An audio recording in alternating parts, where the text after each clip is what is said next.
This is really cool. And you know how they say your ears ring when someone's talking about you? Well, my head rings when I'm thinking about us, if that makes any sense. Like when I truly know that it's what's happening, it's like the me that isn't the me in my body, that is the great us that is out there, letting it come channeling through me while I'm doing my everyday stuff. It's going so loud right now. Ping. It's almost like scary. I wish you could hear it on the phone. It's like, and I mean, I didn't do anything. You know what I mean? It's like I'm totally normal, but not normal. You know, people aren't normal. So, like, I started recording for a certain reason. I don't understand it. I was basically doing my phone introduction as I always do, but I'm tweaking right now. Like in the middle of my head, it's just going like when you get that ringing in your ears. It's in the center. It's in my third eye, but it's like my third ear. It's like behind my third eye. I don't know. I'm just trying to explain it, but it's weird. But the reason that I started pinging, as soon as I started feeling the ping, is basically saying the way that we can study and learn and actually communicate with the plants and the vegetables is by eating them. Like by eating vegetables, we're learning from the earth. By eating cows and pigs and chickens, we're learning from beings that are manipulated by the earth, that are also a spirit in a vehicle that comes from lesser of a divine original source. It's pinging so loud in my head. I wish you could hear it. It's wing. Maybe if I hold my phone next to my head, you can hear it. There's nothing on. My battery's turned forward so my phone can charge, and there's a train outside. But this pinging in the center of my head is actually, I enjoy it really a lot, but it's almost louder than my voice, which is so weird. So anyway, I'm rubbing my forehead because it's pinging so loud, and I haven't even done any meditation or any exercises today. My kids got picked up, and I coming into work, and I'm sitting in the parking lot getting ready to go in and do my thing, but I can't because it's pinging so loud. I mean, I can. I'm not going to say anything about it. There's nothing that I can't do.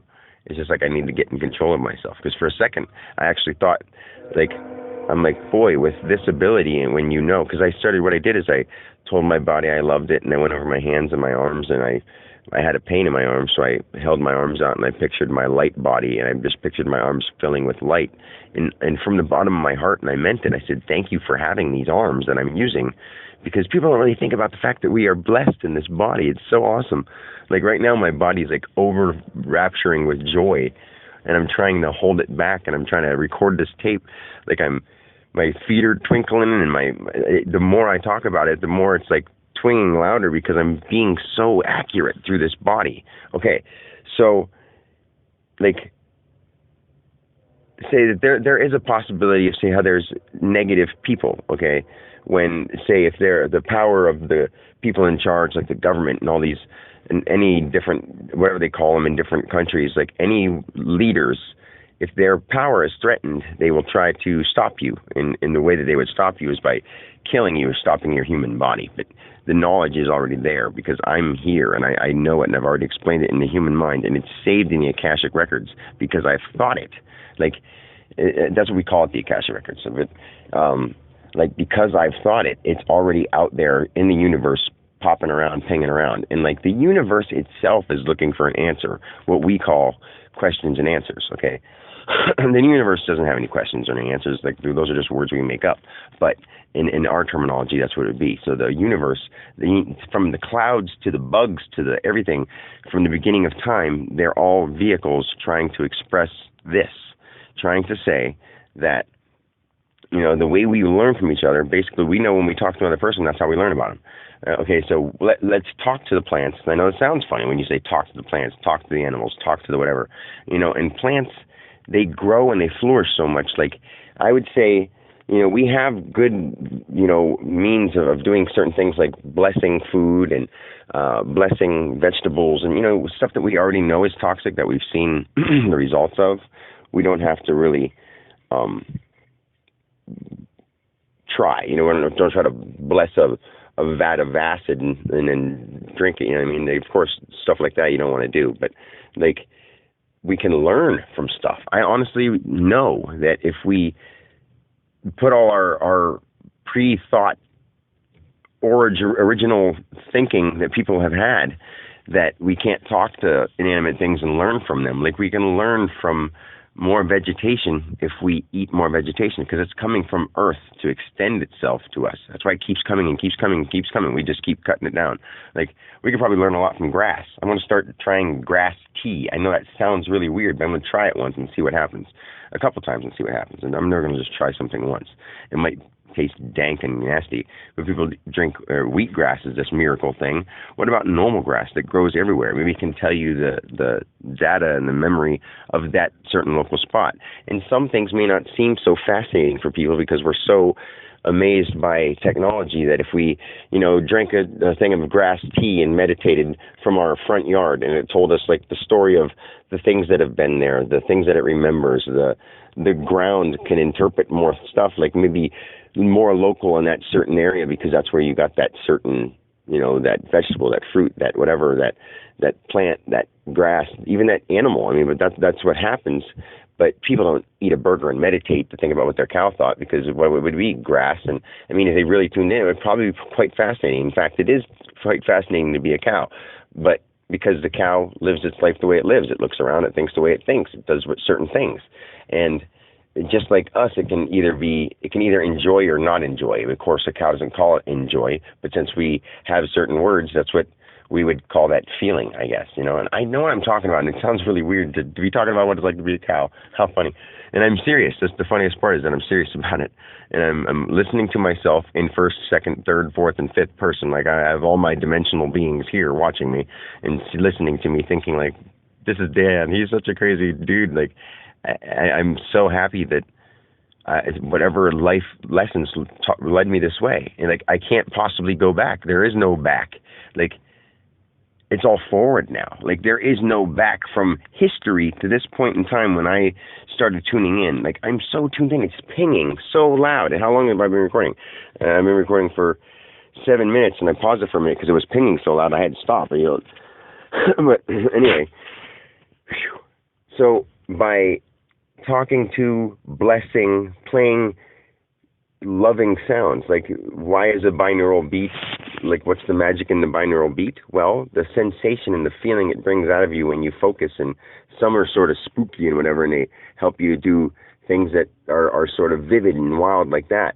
But it's really just your mind interpreting it however you want to through your body vehicle or through whatever vehicle you're in. Like, a rock and a piece of metal doesn't have much intelligence, but it is observing through a vehicle of some sort until it's manipulated into another source, or until it goes back to a means of dust or rusts away to nothing, or say like powderizes as dirt and somehow gets used to make a tree grow or a plant and gets eaten and moves on to the next stage. Like, there's so many stages of life dimensions, like from the beginning of a granule of dust to being a human being, but a human being is just such a mix of particles and sands and dusts and gases and everything of everything.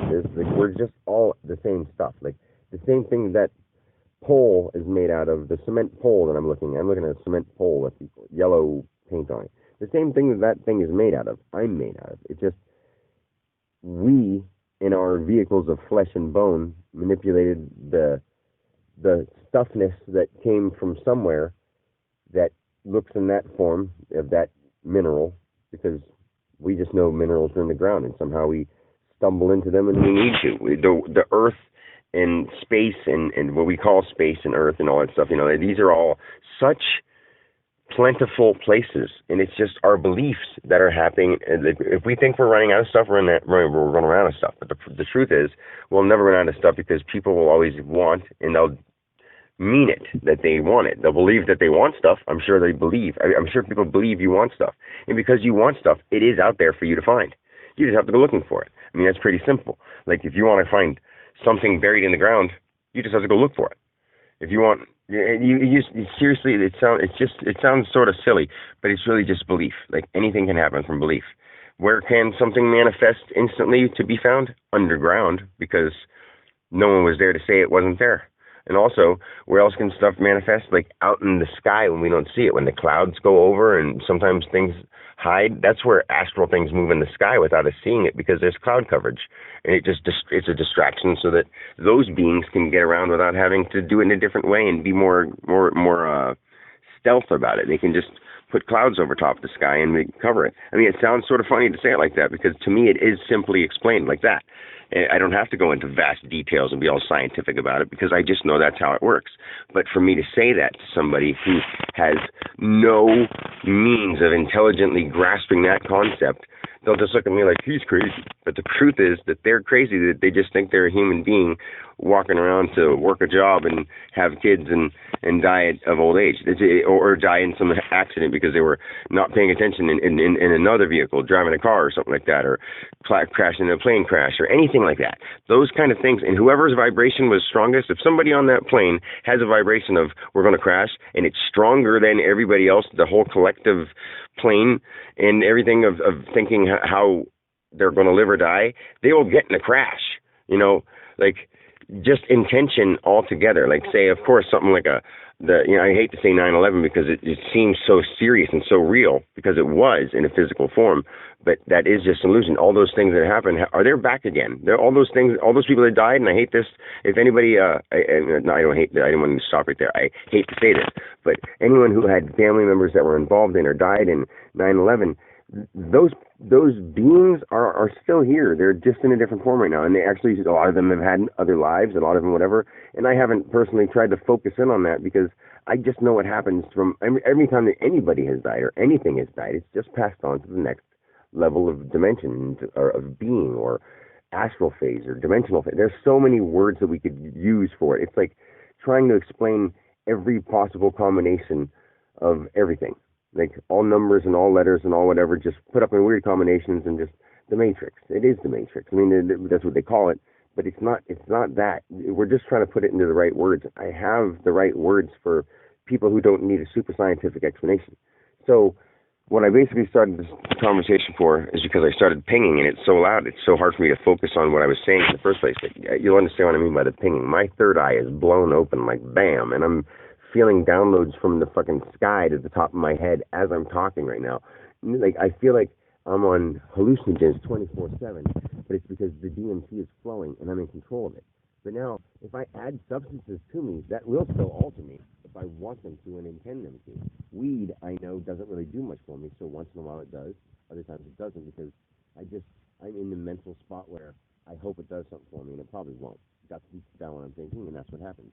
Other times I'm like, I'm just having a great time anyway, so I smoke it, and I'm like, and I say to it, I love you, and da-da-da-da, and as I'm smoking it, I picture it doing something visually. Like I picture the smoke going in me and filling up my brain, like my brain is like the lounge, and the smoke intertwines with my brain, and like my brain gets like this charge of energy, and then as I blow out, it takes anything negative out with the smoke, so the smoke goes up and cleanses it, and then blows it out. I do the same thing with when I smoke a cigarette sometimes, and when I do that, it actually, I feel it makes me healthy because it's just a mental thought.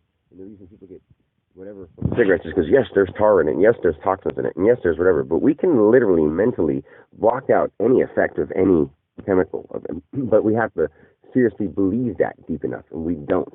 That's the problem, And like because I'm enlightened, that's just a word. But because I know exactly what's happening, and I'm saying it so simply, because I know exactly what's happening, doesn't mean that I can't get sick. Doesn't mean that kind of stuff. I'm not focusing on that right now. Exactly. I don't want to walk around and focus 24/7 on me being perfectly like appealing, not sick. If I smoke and I whatever, yeah, I have a phlegm in my throat because I smoke and I put that in my body vehicle, and I believed up to this point that it does it. And until I can somehow get past all of my body's programming of it makes you phlegmy and gives you just like you gotta have a smoker's cough and stuff like that. You don't have to. No, there's tons of people who smoke their whole life and never have any problems because they never let those negative thoughts get in their head. And you can reverse them. Like right now, I'm getting healthier from all the negative ideas I had about smoking in my past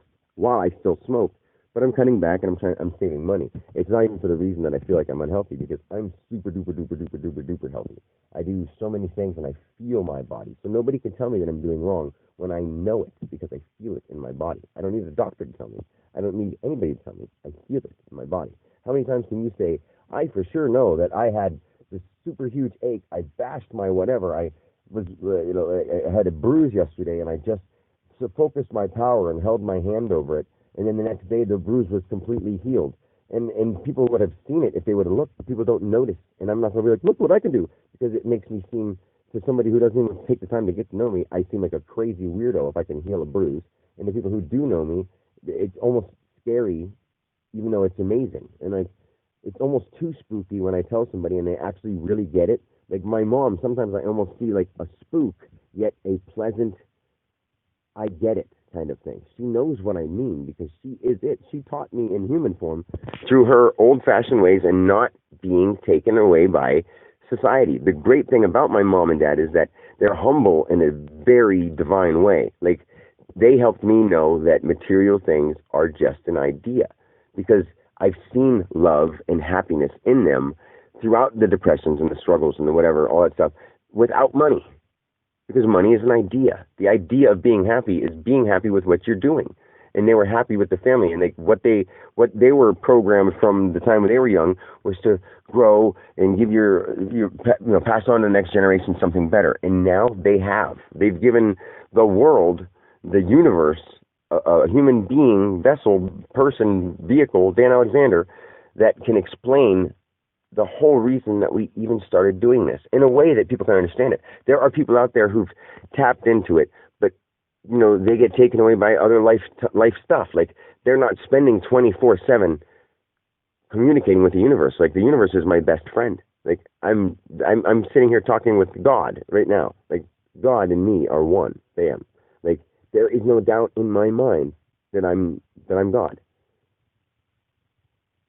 I'm Dan Alexander. And I'm looking at myself and my reflection moving around over there, like it's this dark shadow over there, and it looks like another body, like, hey, that's me over there. That's a reflection of me. No, but of course I'm the skin and bones touching myself, feeling a physical feeling, like when I snap my fingers, I feel that. Oh, but over there I'm snapping my fingers and I don't feel it. Well, that's what it's like to be astral. You don't get to feel it, so you become physical in order to experience it. And when we experience it, we're like, oh, this hurts, or oh, this makes me, when you have a body and your body actually reacts to your emotions, we don't understand how it is, because there's so many chemicals and cells and tissues in our body that get affected through our emotions and through our thoughts about stuff. So, it may not seem like an immediate pain, but like, as you think a negative thing, negative things are happening inside your body, and they're slowly just deteriorating or healing. So it's either one or the other. And right now I'm healing, and I have like this acidy feeling in my stomach because I was listening to a solar plexus chakra thing, and I feel the heat in my stomach, and it's like healing me, but it's like a hot feeling, and it almost feels like heartburn and like in my throat and all that stuff, and the pinging in my head is so loud, but it sounds unpleasant, but it's actually just amazing. It's so amazing, and I love it. My heart is just on fire with love. And it's like, I'm in control of it. I know, like earlier I was like, oh no, man, having this kind of control, I could get myself worked up and give myself a heart attack or something, which I almost have done a couple times. And I didn't know why. I'm like, I'm thinking of this so much and it's happening. Why? Like, I could talk myself up to it to scare myself and out of it right now on thing, but I don't want to, because while I'm doing it, my heart's starting to beat faster and my ping is getting louder. So now I'll go back to the other topic so that I don't work myself up and get all spooky. Anyway, I got to go and do my work. So, it is 10:21, 1902 on this recording, and basically what we need to do is start communicating with the plants. And I think hallucinogenics that we know work for right now, like healthy psilocybin mushrooms, and I want to learn more about it for that reason only, not because I want to be some party animal. No, not at all. I want to do it by myself in the safety of a thing with a binaural beat, sitting in a chair. That's what I want to do with it. And I want to communicate with the earth and plants and the universe. And as silly as that sounds, that's what we're meant to be doing. But people are like, that's dumb. I got this cool phone with these cool apps. And do that then. Do that. But don't be mad at anyone else for doing what they're doing, ever. And if people that are hurting people, We just have to teach them and show them in the right way so that they get it. From everyone from the maddest madman to the sanest sane person who thinks that Jesus and God are these, physical form. Jesus is a physical form. Yes, he was, but he actually understood the same thing that I understand. But I'm saying it in a better way that isn't all so holy, and it sounds like all like, what is he trying to say? It's all like talking in some kind of riddle. I'm not talking in a riddle. I'm talking so simple that it doesn't seem right, but it is. I promise. Like, I'm not saying that to be like a swindly person. I promise. Yeah, I'm trying to win you over. No, I love you, whether you like me or not. I love you, and you, and you, and you, and everything that I see and everything that I don't see, from here to infinity and back. Like, I unconditionally love. I am a beacon of unconditional love. Like, I'm God. I'm God. Like, I'm totally God. It's awesome. It's fucking awesome. Yeah, and God says, fuck, it doesn't matter. I mean, and I don't mean to say it like that, because then it sounds like really, I don't know what the word would even be. I don't mean to downplay anything, because everything's so beautiful. And like, even the words that express negative were meaningful at one time so that we could understand the total extreme of one to the total extreme of the other. Like, why are there poisonous swamps and why are there whatever? Those are like the negative versions of liquid and mineral and flora and fauna all mixed together. Like there's, and it's not negative. We look at it as negative, but it's just how things turn out.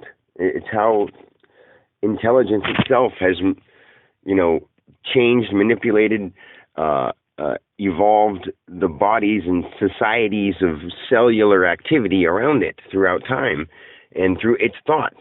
They have not changed and changed and changed through its beliefs, through what it sees and thinks from what it sees, and through what it thinks and reacts from what it thinks. Like, it's all just the continuous whatever.